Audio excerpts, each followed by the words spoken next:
Welcome to Demystifying IT with Bopi Dal and Sarjeet Kanungo, speaking the language of IT with innovators and pioneers that have harnessed the power of information technology.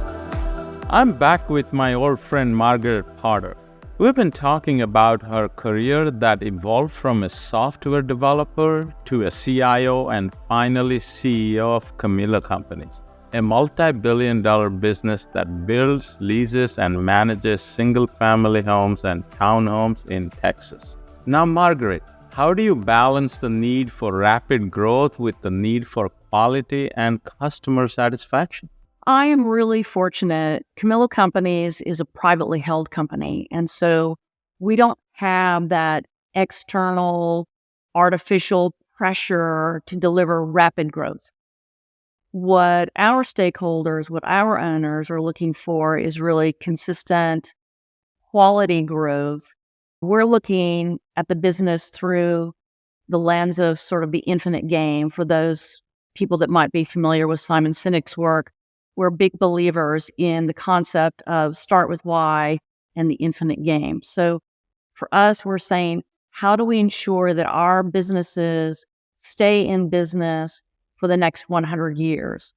We're not focused on quarterly results or even annual results.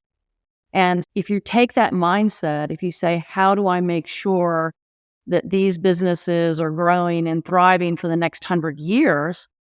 Well, then you have really no choice except to focus on quality, your customers, and your employees.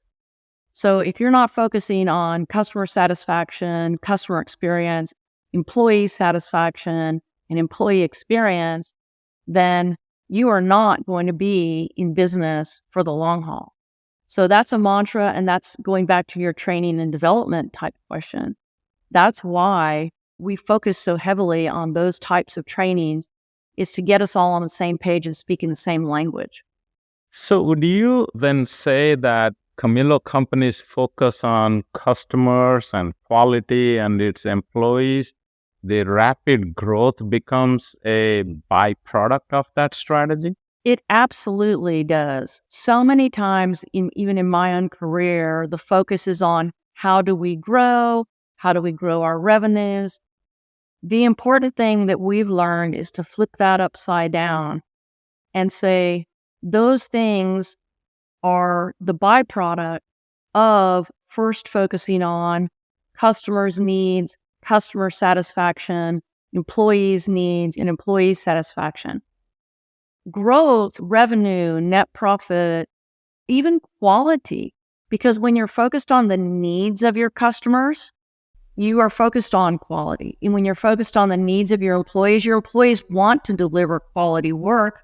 So if you're focused on the needs of the employees, you're giving them the tools and the training to allow them to deliver quality work.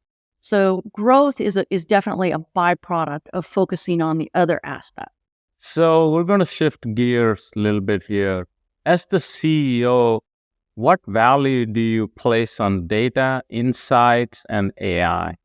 A lot. And I want to start by saying that it's obvious, I'm sure to everybody, that data and insights are obviously very different things. With our size and scale that we have, a small mistake up front becomes a huge error down the road. So in my line of work, in home building and land development, it all starts with something that our founder said to me a long time ago, which was, Margaret, you can't work your way out of a bad piece of dirt.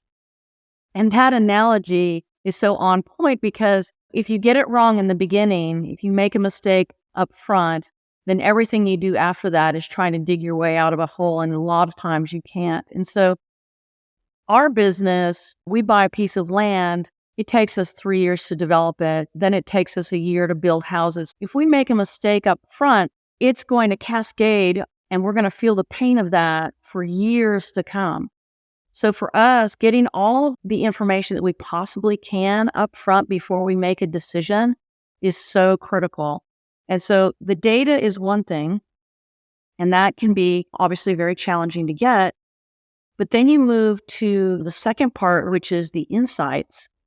And For us, the challenge has been building the platform, the technology, the tools that we need to actually get the data in an easy way so that then our people can spend time figuring out the insights that data is pointing them towards. This has been very challenging for us because we're in an industry that historically hasn't been very tech savvy over the years. It's just now starting that journey. And so building a platform for the data was step one. Now our people can really engage in gleaning what are those insights. I would say that with regards to whether it's easy data gathering, AI, we need as much information as possible to make the best decisions. And then looking at how we use those insights or the technology to help make the jobs easier for our employees and make us easier to do business with our customers. So everyone is talking about AI and Chat GPT these days. What value do you think AI brings to a business like Camilo Companies? A lot of people are afraid of AI, and I get that. I'm not afraid of AI. I'm excited about AI. Personally, I love ChatGPT. When I look at it, I don't see AI, and maybe I'm being naive, but I don't see AI as replacing anything. I see it enhancing and increasing productivity. So, as an example, if I was a software developer and AI could generate 75% of the mundane code needed and I can do the last 25%, it's not taking away my job. It's allowing me to be even more productive and create more software. And I think the same applies to a company in the housing industry like Miller Company. I think that all of these tools combined can help increase the productivity of our employees and really free them up from really mundane tasks so that they have the opportunity to unleash their creativity on tasks that really are higher value. I think that all employees are happier when they're not doing rote activities, but really using the full creativity that they bring to the table. And it'll also help us quite a bit with serving our customers at scale.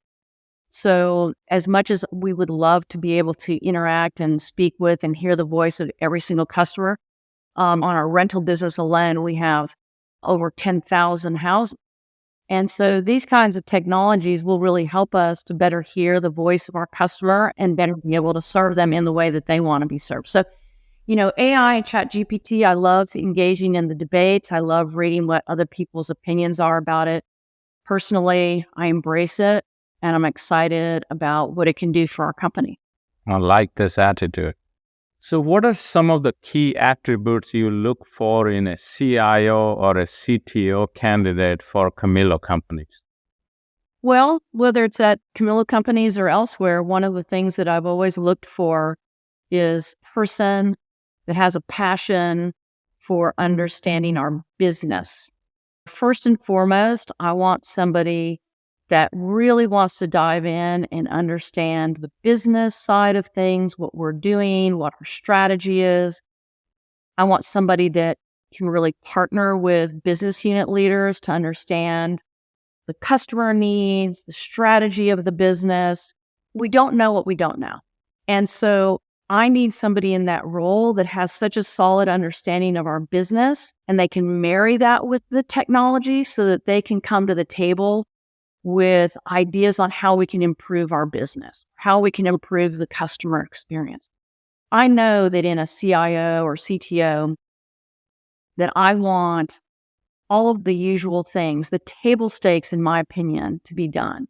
I want the right infrastructure. I want the right security protocols, all of those things. But to me, that's the table stakes. So when I go beyond that and say, what do I really want in a CIO or a CTO? It's who's going to bring that extra layer. And that extra layer is somebody that is really deeply fascinated with, engaged in, and understanding our business so that they can marry that to the technology. So a technologist, but leads in with business. Absolutely. Somebody that in my staff meeting, the CIO is at that table, I want them to be able to engage with their peers, not just in the technology aspect. I want them to openly be able to debate and challenge and think about our sales strategy or our construction strategy or our land development components. I want them to deeply engage in and understand and voice their opinion and not be afraid to be wrong or to be corrected by somebody, because that's part of learning the business. So I want a CIO, CTO that understands that I want more from them than to swim in their lane of technology. I want them to provide value outside of that lane and engage with their peers in such a way that they're really learning the business. So you talked about customer experience becoming one of the central strategy for your business. How do you motivate your leadership team to drive customer experience? I think that at least at Camillo Companies, it's because we focus on who we serve and what their needs are. If you're focused on trying to help somebody instead of trying to sell them something, with very different level of motivation and energy that you bring. If somebody comes to me and says, Margaret, can you help me with something? That's very fulfilling to me, super motivating. And so I think that's why it's so important that when we look at our strategy and when we talk about our strategy, we start by saying, we serve the housing needs for this population. Then the discussion is all about, well, what are their needs? Well, these are their needs. Well, how can we help them with those needs? And I think that's what most people want out of fulfilling work, is to be helping somebody. Yeah, makes perfect sense. So do you think product innovation and technology can play a key role in building a competitive advantage for Camillo companies? Yeah, without a doubt. I think that the housing industry generally has been lagging behind for decades in terms of innovation, whether that's building innovation, business model innovation, and so on. So it's definitely an industry that's been lagging behind in that sense. But the big thing that is driving innovation in this industry now is the changing demographics of the U.S. population. We're no longer building houses for the traditional nuclear family of a husband, a wife, 2 kids, and a dog. We have to look deeply into the demographics of who really are we serving. Is it a single mom with 3 children? Is it 2 adults that just want to live together as roommates to save money? What are all the demographics that are out there, and who are we really serving? And what that's doing is it's driving great shifts in the actual product that we deliver. Also, just the macroeconomic factors. Costs have gone up. Land costs, construction costs, interest rates, all of these things. And when we think about affordable housing, and one thing that's really interesting is that in the U.S. right now, we have a housing shortage of over 4 million units. So we have this changing environment where you have millions of new households forming. You have a new generation of people wanting to live in a home at the same time that costs have gone up. And so to focus on that affordability, you have to drive innovation in all levels of the business. And so whether it's how you develop your land, how you build your house, how you designed that house for affordability and for the needs of people, great levels of innovation now are occurring throughout the housing industry. And I think that we're in a unique position as Camillo companies to really make that a key advantage for us. So we've been investing a lot of money and a lot of effort in improving our technology over the last 3 years, but then using that to reimagine all of our processes, how we do things.